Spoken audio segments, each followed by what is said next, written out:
સંત છે ને બાપુ ભગવાન નથી પણ બાપુ ભગવાન જેવું બોલી નાખે, એક લખવું હોય તો લખી લેજો.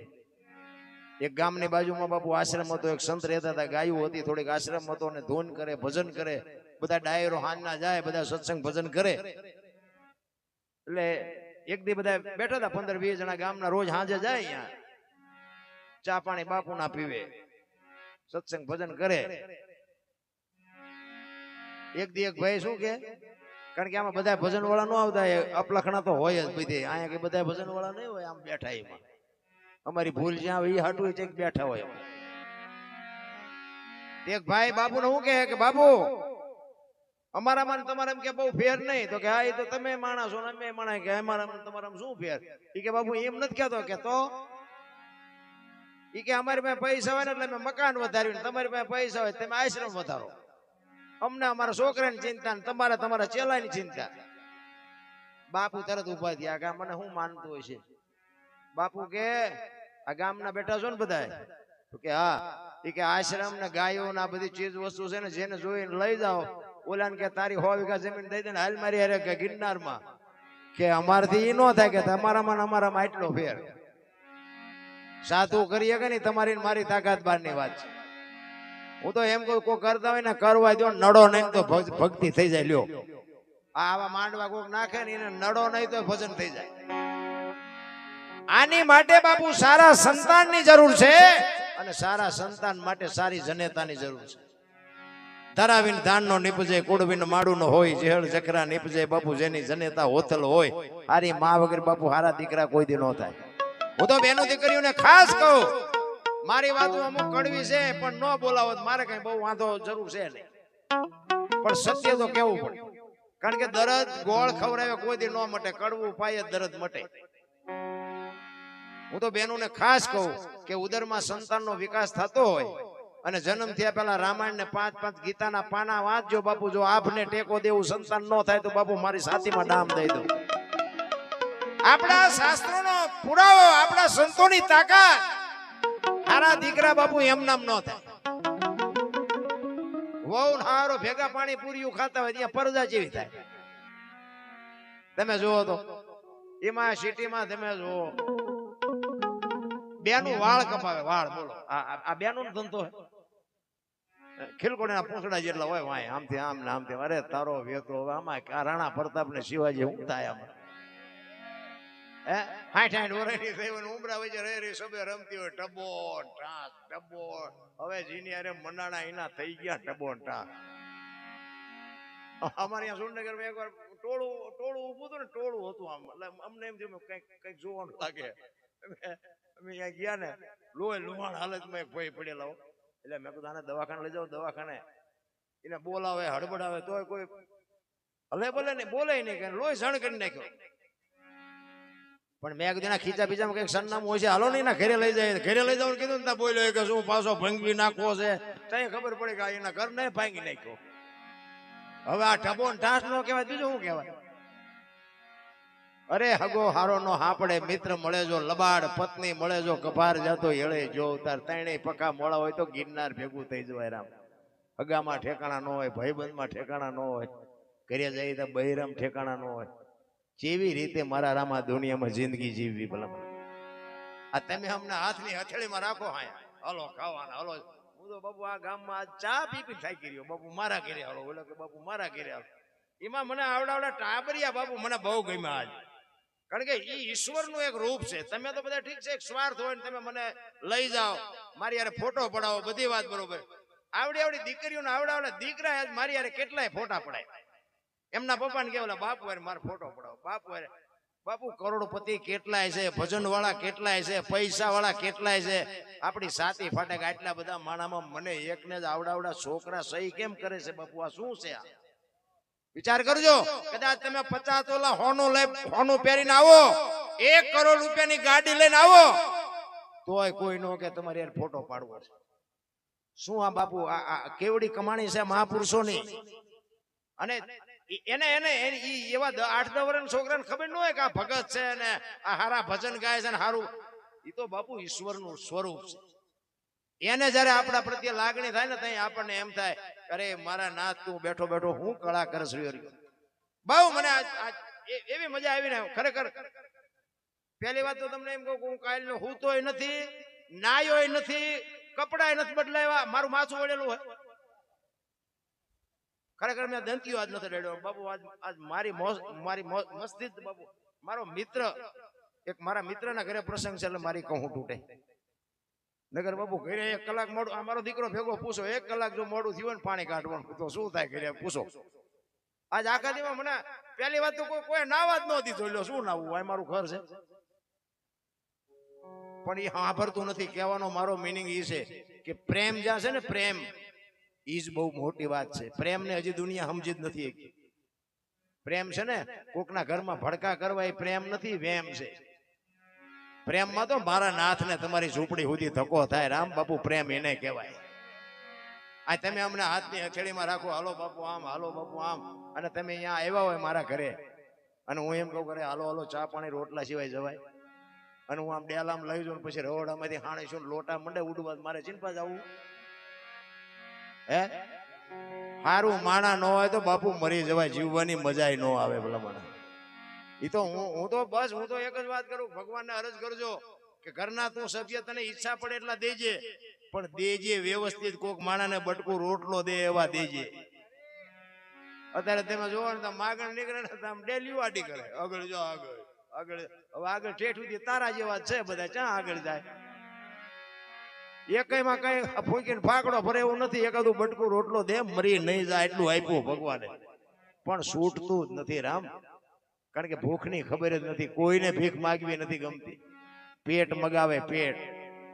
ઈશ્વર છે ને નોંધ કરે છે તમારી મારી બધાની. મને કોઈ કહેતા ભગવાન ભગવાન જેવું કાંઈ છે ને, તમે જાઓ અહીંયા રાંગા દીઓ. પણ મેં કીધું લે ભગવાન નું એવું ન બને. તો કે મને કે પુરાવો છે કાંઈ? મેં કીધું કાન છે તને કાન? તો કે હા. મેં દેખાય? દેખાતો નથી. મેં તને તારો કાન નો દેખાય, ભગવાન ક્યાંથી દેખાય? નવરીના મેં કીધું આંખ થી કાન ને 4 આંગળ નું સેટું છે ને, એટલું જ બેટા સેટું છે. તો હું કાળા ધોળા કરે ને બધી ખબર છે એને. પણ કાન છે એ તને વિશ્વાસ છે ને, ઓલો છે એનો તને વિશ્વાસ નથી. વસ્તુ આટલી છે, બીજું કાંઈ છે નહીં રામ. તું કોણ છો, ક્યાંથી આવ્યો છો, ક્યાં છો ને ક્યાં જવાનું છે? અત્યારે કોઈનો દેહ દુર્ગંધ નથી મારતો મારા રામ. એમાંથી એવું એક તત્વ નીકળી જાય ને 2 દીમાં દેહ દુર્ગંધ મારી જાય તો આપણે નક્કી તો કરવું જોઈએ ને અત્યારે કોણ ઉટકીને સાફ સુફ નાખે છે, જોવું ન જોઈએ. એટલે મીરાએ કીધું આત્માને ઓળખ્યા વિના લખ 84 નહીં મટે, તમારી ભ્રમણા ભાંગ્યા વિના ભવના ફેરા નહીં મટે. રામ એમના વાણી બનતી હોત ને તો બાપુ બુદ્ધિશાળી તો અત્યારે ઘેરે ઘેરે છે. પણ જ્યાં જ્યાં ભજન છે ને બાપુ અહીંયા વાતું પડી છે. એમના કોઈ દી ભજન ન બને. એક સાખી છે ને, માયા સુધી ગોઠડી વજરના ગાળા, હાંગા બાપુ હલવાણા, કંઈક સેડા ને કંઈક પાળા. ખબર છે ક્યારે બની? આભરી હોય તે, પણ તમે ખુલાસો ન કોઈ કર્યો હોય. હું તમને ખુલાસો કરી દઉં. એટલે મેં કર્યો છે હોય એમાં પછી ચોપડા બોપડા ત્યાં ફેનતા નહીં, જડશે નહીં. પેલા વાણિયા છે ને 8 દિવસ સુધી શહેરમાં ધંધો કરતા હોય ને, રવિવાર જેવો દિવસ હોય ને ઉધાર આપ્યું હોય ને, પછી રવિવાર જેવો દિવસ હોય એટલે ગામડે ઉઘરાણીએ જાય. એટલે એક શેઠ હતા ને બાજુના ગામમાં, ઉઘરાણીએ ગયા. હાનનો ટાઈમ થયો, ઉઘરાણી કરીને બાપુ દી આથંબન તૈયારી ને એમ થયું વેલા ઘર ભેગો થઈ જાવ. અને તેથી રાણી શિકાર રૂપિયાનો જમાનો, 2 જબામાં રાણી શિકારના રૂપિયા ભરી અને જાતા હતા કે ઘાએ ઘા ઘર ભેગો થઈ જાવ અંધારું થયા પેલા. એમાં કુદરત ને કરવું ને એક ખેતરમાં વચ્ચે નેરિયા જેવો માર્ગ આવે, હાંકડો માર્ગ ને ઊંડો. એટલે એ માર્ગ માંથી નીકળવાનું. એટલે એ માર્ગ માં ઉતર્યો અને સામેથી એક રીંછ ઉતર્યું. હવે રીંછ આવ્યું ને, રીંછ ને આ વેપારીએ જોયું, વેપારીએ રીંછ ને જોયું. 2 હામામાં ઉભા રહ્યા, 2 બી ગયા. આને એમ થયું આ હિંસક જનાવર કહેવાય, મારી નાખ. અને રીંછ ને એમ થયું કે આ માણા કહેવાય, માણાનો ભરોસો ન કરાય, આ શું કરે એનું કઈ નક્કી. 2 વિચાર કરવા માંડ્યા અને પછી 2 ને થોડી થોડી હિંમત થઈ. રીંછ ને એમ કે હરવર હું આનકોર થી નીકળી જાઉં, આને એમ થયું કે હરવર હું આનકોર થી નીકળી જાઉં. 2 આમ પડખો પડે આવ્યા ને, 2 સામે એમ નજર કરીને 4 નજર ભેગી થઈ ને તો વેપારી બી ગયો કે આ મને મારી નાખશે. એટલે સીધા કાન પકડી લીધા. ઓલા ને એમ થયું કે હવે આ મને મારી નાખશે, મૂકે તો સારું. અને આ વેપારી કે જો મૂકી દઉં મને મારી નાખે. 2 મીડા ઠેકડા મારો, ઓલો મૂકે નહીં, ઓલો મુકાવા મથે. 2 ઠેકડા મારે તો સભામાં પૈસા મીડા પડવા. એને એમ ભારે કરી હવે પૈસા લેવા રહું ને જો આ મૂકી દઉં ને પૈસા લેવા રહું તો આ મને મારી નાખે. પણ કુદરત ને કરું હાંગાજી દરબાર આમથી ઘોડી લઈને આવે. નજીક આવ્યા ને તો વેપારી કે એ બાપુ આમ જો રીસ ને કે ખંખેરું પૈસા કરે. બાપુ એ નજીક આવીને જોયું ને ખરેખર પૈસા પડેલા. બાપુ કે અમારા ગામની સીમ નું છે તું શું ખંખેરા કે તો આલો બાપુ તમારા ગામની સીમ નું તમને આપી દઉં. બાપુ ઘોડીએ ઉતર્યા, બાપુ ને પકડાઈ દીધા. એ કે બાપુ મારા ખેડવેલા છે મને લઈ લેવા દે. હા લઈ લે ભેગા કરી હાલ મેં ડાલવા. એ ભેગા કરીને જો પછી આગળ પડ્યા છે એના ચો થોડ્યો છે. એ ગયા પછી બાપુ મંડ્યા ખંખેરવા. શું કરે આપણે એવું નથી લાગતું કોકના પાસે કાન ઉસકાઈ ખંખેરતા એવું નથી લાગતું આપણે. એટલે કીધું માયા ઉદી ગોટડી વજરના ગાળા હાંગા બાપુ આમાં હલવાના કંઈક ચડ્યા ફાળા આમાં મારા ને તમારા જેવા ઘણા અમને એમ કે તમારે કે ભારે કામ છે તમારે તો લાખ લાખ રૂપિયા રાતના આવી જાય તમે શીખી જાઓ ને કીધું આની નિહાળ તો છે નહીં શીખી જાઓ અને શીખવાની જરૂર નથી. મેં કહું સોપડી રાખો બધા સોપડીઓ રાખી રાખીને ગાય એમ નથી મારા રામ. આખી દુનિયા મથે છે તો કૃપા થાય એના બાપુ આનું મેળ પડે એવું હાવ ડીંગો ડીંગ નથી. તો અમારું તો મારો નાથે જ રાજવેલ આવ્યો બાકી તો ખટારા ડ્રાઈવર માં બાપુ હોય શું. આ ગામ ને ઓલું ગામ હોય નાવાન ઠેકાણા નો હોય હુવાન ઠેકાણા નો હોય ખાવાન ઠેકાણા નો હોય એને દુનિયા ઓળખે. આ તમારા રોડે થી આગળ 500 વખત નીકળ્યા છો કોઈ અડધી ચા નું નથી પૂછ્યું. શું ખટારા વાળા હતા હવે ભજન વાળા થયા. ભજન વાળા થયા પછી બાપુ આ બધો મેળ પડ્યો. મારો કહેવાનો મિનિંગ પણ તમને મને જે ઈશ્વરે જે માણસનો અવતાર આપ્યો છે અને માણસના અવતારમાં આપણે શું કરવું જોઈએ એની સદગુરુ મહારાજની કૃપા થાય ને એ જો આપણે કંઈક કરતા થાય ને તો જ બાપુ જીવન મળવાનું છે. બાકી તો ચોર લૂંટારા છે એ જીવે છે, ગાયું કાપે છે એ જીવે છે. રામ ને કૃષ્ણ જેવાને આ દુનિયા છોડવી પડે, આપણે છોડવી પડશે, સંતોને છોડવી પડશે. પણ જીવન કેટલું જીવાય એની જરૂર નથી, કેવું જીવાય એની જરૂર છે. એટલે આ વાણીમાં એવું કહે છે નથી મફતમાં મળતા બાપુ સગાડસા વાણિયાનો દીકરો. વિચાર તો કરો દીકરો કપાવે અને પછી કે મારે જો આ દીકરીઓની મારે વાત કરવી છે એટલા માટે કે દીકરી જ્યાં ધર્મ ધ્રુજો પુરુષ નથી પૂગી ગયો ને ત્યાં દેશની આબરૂ દીકરીઓ રાખી છે. એક નહીં તમે હવાર સુધી ગયો તો હવાર સુધી દાખલા આપો કે અહીંયા દીકરીએ કામ કર્યું અહીંયા કામ કર્યું. તમે 2 દી બહાર કેમ જાઓ ને કીડિયું સડે હલો ઘરે હલો ઘરે હલો ઘરે. બાપુ દીકરીઓ જ એક સમર્પણ કરી શકે. પોતાની જન્મ ભૂમિકા, પોતાના મા બાપ, પોતાનો પરિવાર, પોતાનો જિલ્લો, પોતાનો તાલુકો છોડી અને પારકા પોતાના કરવાના અને પોતાના હોય ને પારકા કરવા એ દીકરી કરી શકે. કોઈની તાકાત નથી. રામ સમર્પણ તો દીકરી કરી શકે. તોય લગ્ન કરીને દીકરી આવી હોય ને ગમે દીકરાની વહુ આવી હોય ને તોય 80 વર્ષની ડોસ્યું હોય ને તો થાય ભેગ્યું ઓલા છોકરાની વહુ કેટલુંક લાવી એલ જોવા જાય ચેટલુંક લાવી એના કરતા ચેટલું છોડીને આવી ઈ જો ને કેટલું મૂકીને આવી ઈ જો કેટલું લાવી તો તારી પરજા કપાતરી છે તો 3 દિવસ ઉલાળ્યો કરી નાખશે. લાવવાનું નહીં મેળ પડે. આ છોડીને આવી એની વાત કર હરપ કાંચડી ઉતારીને વયો જાય એમ દીકરી બાપુ બાપ જેથી લગ્ન કરે તેથી દીકરી વહી જાય કે હવે આ સંપત્તિ મારી નથી. રામ એ દીકરી કહી શકે. જ્યાં ધર્મ ધ્રુજો સગાડસાના અહીંયા દીકરો કપાવે અને દીકરો કપાવ્યા પછી ભગવાન કહે છે સાધુના વેશમાં હવે તમે વાત લાંબી છે ટૂંકામાં કહું તમે વાંચ્યા થઈ ગયા હવે મારે ખાવું નથી. અને તેથી થાળીને ઠેબુ મારીને અખિલ બ્રહ્માંડનો માલિક ઉભો થયો ને તેથી સગાડસા ભાંગીને ભૂકો થઈ ગયા. ચંગાવતી બાપુ કહે છે કે તમે બેહી જાઓ હવે એ બાવાને હું પાડી લઈશ. કેવી રણચંડી બની છે વાણિયાની દીકરી બાપુ. ઉંદરડું નો મારી કે ઉંદરડું દીકરો કેમ કાપ્યો હોય છે. સગાડસાને એમ તો ઘરે હારો દીકરો કપાયો અને હવે કહે છે મારે ખાવું નથી હવે શું કરવું. તેથી ચંગાવતીએ કીધું કે તમે મોળા નો પડો બેહી જાઓ. હવે ઈ બાપુને હું જમાડ્યા વગર નો જવા દઉં. મજા કરો ને તમે હું કામ મારો.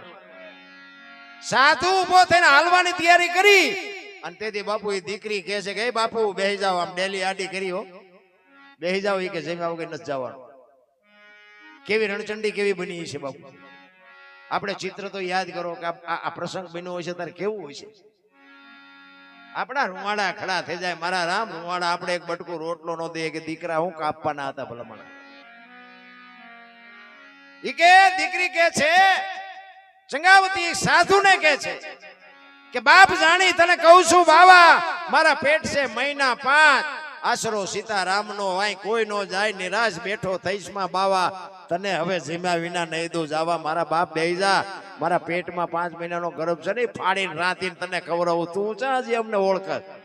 આમ કટાર કરી અને પેટમાં મારવાની તૈયારી કરીને ભગવાન સોંટી ગયો, બસ કર માં બસ કર, ઈ દીકરી તેથી બાપુ પુરુષ ટૂંકો પડ્યો હતો.